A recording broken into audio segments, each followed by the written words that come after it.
All right, so are you ready to really dive deep into Brief Encounter? We're going way past the basic plot, and trust me, we've got some great stuff lined up. Articles, analyses, even some cool behind the scenes stuff, all about this film. It's not just a movie, it's like a time machine back to post-war Britain. Yeah, and you know what's so interesting about it? It's not just a love story. A Brief Encounter actually shows us what it was like back then, especially for women. And the crazy thing is, a lot of it still feels relevant today. Okay, picture this. 1945, right? World War II is finally over, but things are still pretty messed up. And in the middle of it all, you have Laura and Alec, both married to other people, and they bump into each other totally by chance at this, drab little train station refreshment room. Yeah, and that little meeting turns into this huge, passionate affair. But right from the start, you can tell it's not going to end well. It's like watching two worlds collide. What they want, what they feel, going up against all the rules and expectations at that time, especially in post-war Britain, which was, well, really uptight. I can only imagine. Just trying to deal with an affair on screen in 1945 had to cause some controversy. Yeah, big time. A lot of people saw it as like a threat, Yeah. it was going against everything they believed in. And for a woman to be shown actually choosing to have an affair, well, that was just unheard of to some. Wow. I mean, that's crazy to think a film could cause such a stir. But it makes you wonder, right? What was it about this particular story, this setting, that just grabbed people so hard? You have to remember, David Lean, the director, was a genius, right? This guy, he knew how to use details to create a whole mood, a whole atmosphere.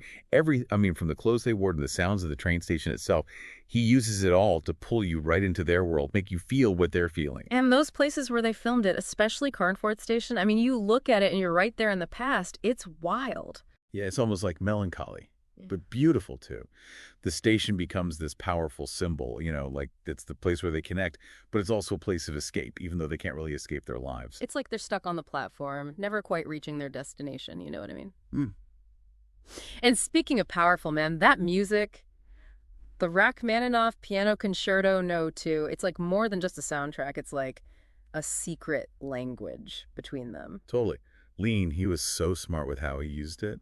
Sometimes they're actually listening to it in the film, which is like diegetic sound. Yeah, for our listeners who aren't film experts, that means the characters can hear it too. Exactly. But then other times it swells up just for the audience, to emphasize what they're feeling, but they can't say it out loud. That's non-diegetic. So basically, when the characters can hear the music, it's diegetic. But when it's just for us, the viewers, to add to the mood, it's non-diegetic. And Lean, he uses both so brilliantly to make us feel all those mixed up emotions that they're going through. Right. And it's this specific concerto. It's full of yearning and passion, and it becomes this symbol for their connection. Like all the stuff they can't say out loud, you can hear it in the music. So you've got this beautifully made film, right? With this super controversial story, and it's soaked in that whole post-war vibe. But what about the people back then? Did they even like it? Were they ready for something this, I don't know, intense? Well, at first, a lot of folks, even the critics, were like, huh, really? A love story in a boring old train station. Plus the whole affair thing, Some thought it was just way too risky. Well, I guess they were wrong, right? Oh, yeah. A Brief Encounter totally blew everyone away. It got, 3 Oscar nominations, even one for Best Director for Lean, and that was in 1945. And it won the Grand Prix at the very first Cannes Film Festival. It's huge for a film some people thought was going to bomb. Oh, yeah. It totally proved them wrong. And it's still considered one of the best films ever made, even today. The British Film Institute, Time Out Magazine, they all put it right up there with the greats. So clearly it's got staying power. But what is it about this film that makes it timeless? Why should someone watching it in 2023, in our crazy world, still care about these two people from so long ago? Well, I think there are a few things. The direction is amazing. The way it looks is just gorgeous. And the emotions, they're just so real, so raw. It's like it taps into something we all feel no matter what time period you're in. Yeah, I get that. We may not be in post-war Britain with all those crazy rules, but, forbidden love, longing, feeling trapped by what people expect of you, that stuff hasn't gone anywhere. It's still part of being human, Exactly. Brief Encounter. It just hits you on this deeper level. It goes beyond the time and place where it's set. It just speaks to your heart no matter when you watch it. So we've talked about the history, the controversy, what people thought of it. But now let's get into the good stuff, the actual techniques that Lean used to make this story so captivating. It's like where the real magic happens, ready to unpack some of that movie magic. Oh, yeah, absolutely. Yeah. This is where you really see, like, David Lean's genius, how he was such a master storyteller. For me, one thing that just jumped out was how the film looks, the cinematography. Robert Krasker, the cinematographer, the way he uses light and shadow, man, it's art. Oh, totally. The soft lighting, the way Celia Johnson's face, her expressions are captured in close-up. You can see so much going on just from, like, a tiny flicker in her eye. It's just incredible how he tells this story visually. And then there's that kiss, right, in the tunnel. It's like their shadows are all stretched out and weird from the train lights. It's so powerful visually. Yeah, it's like, a visual metaphor, all that intense emotion they have, but also the darkness around their affair. It's all right there in that one shot. Lean really knew how to make you feel things just by what he showed you, right? But it's not just the visuals. Even the sounds in the film, they're so well done, so smart. All those little train station noises, the announcements, the steam, those cups clinking, they make it all feel so urgent, like every second counts. It's like you're right there with them in that refreshment room, feeling how precious their time is. And remember, they didn't have all the fancy sound effects back then that we do now, so he was working with, like, real sounds, real life. It's amazing how much those little sounds can, like, pull you into a story. So we've got the amazing visuals, the music that's almost like another character, and the sounds are doing their thing too. But what about the heart of Brief Encounter, those deeper themes, the stuff that makes it more than just a love story? Right. One of the biggest themes is longing, I think. That feeling of wanting something so bad, but knowing you can't have it, and it just hurts. Lean really gets that across. It's like they're always so close to happiness, but they can't reach it. Stuck in these marriages that are, well, loveless, looking for something real, but society's like, nope, not allowed. I mean, that's a tough spot to be in. It is. But, Lean does this amazing thing where he shows their struggle, but he doesn't judge them, really. You get why they're making the choices they make, even if you wouldn't do the same thing. And that's what I think makes the film so interesting. There's this whole thing with time in the film, too, right? Every moment feels so important, so fleeting, like it's slipping away. All those quick looks they share, the clock ticking at the station, even how the film jumps around in time. Time is like a character itself, almost. Definitely. It's like no matter how intense things get, it can't last. Like a train brings them together, and then it just takes them away from each other, back to their real lives. And that kind of leads into another big theme. How reserved they are, They're so buttoned up, even when they're feeling all this passion. There's so much that they, don't say. Oh, yeah. I mean, that's how it was back then, especially in England. All about keeping your feelings to yourself, not rocking the boat. But when those emotions do break out, man, it's powerful. Oh, absolutely. Like when Laura just loses it and tells Alec everything, it's wow, that's some serious acting. It is. Celia Johnson, she's just amazing in that scene. Yeah. You can feel like all her pain, her wanting, the guilt, everything. It's crazy how a film from so long ago can still, get to you like that, But why? Why does Brief Encounter still work for someone watching it today? It's a different world now. Well, I think, the emotions, they haven't changed. Love, loss, that feeling of wanting more, regret. These are things everyone goes through, no matter when you live. Right, right. We might not have the same rules they did, but we still get that feeling of wanting something so bad, Trying to figure out what you want versus what you're supposed to do. It's like, yeah, things have changed, but that pressure, that feeling of having to fit in, be a certain way, it's still there. It's like the film is holding up a mirror to us, even now. And Brief Encounter, I mean, so many movies that came after it, you can see how it influenced them. It changed cinema. For sure. It's like a classic, right? It really did change how we tell these stories about love and heartbreak and all that on screen. It showed that you don't need a ton of crazy stuff, just real emotion and good filmmaking that never goes out of style. Like a blueprint, almost. It's of a specific time, but it's also about something bigger, being human and all that. And it goes beyond just movies, too. It's like seeped into our culture, plays based on it, people referencing it, even making fun of it. And that ending, man, people still talk about it, argue about what it means. That's interesting you say that about the ending. Brief Encounter, it doesn't sugarcoat things. It shows how those rules, how society can just crush love, crush happiness.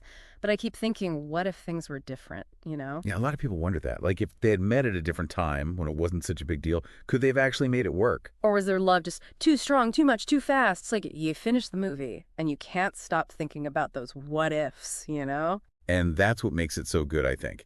It doesn't give you easy answers. It makes you think about love, loss, the choices we make. There's something else that struck me too, and it goes back to all those societal pressures. Even with all the feelings, the movie never really shows them, being physical, intimate. And that's where Lean is just brilliant. He knows that sometimes what you don't see, what's just hinted at, it's way more powerful than showing everything. So true. Just those looks, a quick touch, stealing a moment here and there, it tells you everything about how deep their connection is. Exactly. And I think that's another reason why it still works today. It treats the audience like they're smart. Like they can feel the emotions without having to see every little thing. Like a masterclass in subtlety, right? And then those few times where the emotions do explode, they hit even harder because of all that restraint. That kiss in the tunnel, it wouldn't be nearly as powerful if they'd been, all over each other the whole movie. Right, right. And, the train station, the setting itself, Lean uses that to make those emotions even stronger. It's like a place between places where people come and go, just like their affair. Yeah, like it's reflecting their relationship, a brief encounter that changes everything, but it's temporary. And the train itself, that's such a strong symbol too, bringing them together, fueling their passion, but it also reminds them of their real lives, everything they can't escape, all the reasons it can't work. So we've talked about how the film looks, the music, those big themes. What does it all mean for someone watching Brief Encounter today? Why is it still so captivating after all these years? I think it shows us how complicated human emotions are. It reminds us that love can be amazing and also destroy you, that the choices we make have consequences, and sometimes the connections that mean the most are the ones that don't last, the bittersweet ones. It's about accepting that life and love are messy. And it makes you think about how, the rules of society, they affect us, the choices we make. Are we really being ourselves? Are we happy, or are we just doing what we're supposed to do? Those are some pretty big questions, huh? And Brief Encounter doesn't pretend to have all the answers, but it makes you think about them, look at your own life, your relationships. It's a film that makes you think, makes you feel, makes you ask questions. You don't forget it easily. And that's what good art does, right? It sticks with you, makes you think, and it still, touches you, even after all this time. So true. And speaking of things that stick with you, let's talk about that ending. It's one of the most famous and argued about endings in film history. What do you think Lean was going for with that last scene? It's powerful, that's for sure. Yeah. You see Laura, she's imagining running away with Alec, and then bam, reality hits. It's heartbreaking seeing her have to go back to her life. Right in the feels, man. But it's real. That's life, It's the whole tragedy of their situation, how the way things were back then, could just crush even the strongest love. And that last shot, Laura just staring, her husband talking to her, and he has no idea what she's going through inside. Man, it's haunting. Yeah, you just feel so bad for her, for the life she could have had, for everything they lost. It's like it reminds you that the best stories, they don't always wrap everything up neatly. They leave you with questions, make you think about what it all means. Brief Encounter, it definitely does that. It makes you think, makes you look at your own choices, and you're left with that feeling of longing, thinking about what could have been. And that's what great art does, right? It makes you question things, makes you feel, makes you see the world differently. We've covered a lot today in our deep dive into Brief Encounter. The history, how it was made, all those complex themes, and how it's still relevant. But even after talking about it this much, I still feel like there's more to find, more to think about. You could watch it a bunch of times and still get something new out of it. Oh, for sure. Every time you see it, you notice little things you missed before. You connect with the characters differently. New questions pop up. It's a film that keeps on giving. It really does. We talked about, what the critics said, its impact, the themes that make you think. But I want to know, what about you listening right now? What really hit home for you? Was there a certain scene, a line, maybe something you saw that just stuck with you? We want to hear all about it. Yeah, definitely come join the conversation. Head over to our social media, the drill, and let us know what you thought of our deep dive into Brief Encounter. And hey, if you haven't seen the film yet, what are you waiting for? Go check it out. You won't regret it. It's a film that deserves to be seen, talked about, really thought about. Now, we touched on the whole forbidden love thing, how society was so strict back then. But here's something to think about. What if Laura and Alec had met in a different time? A world where it wasn't such a big deal to be in love with someone else? Could they have had a real shot at happiness? Or maybe some connections, they're just too intense, too much, too fast to survive in the real world. Makes you wonder, right? It really does. And with that, I think we're going to wrap up our deep dive into Brief Encounter. We went through the historical stuff, how brilliantly it was made, those really deep themes, and how it's still relevant today. But remember, this is just the start of your journey with Brief Encounter. Go back and watch it again, dig deeper, and see what you discover, what connects with you in this timeless masterpiece. Keep exploring, keep those questions coming, and keep diving deep.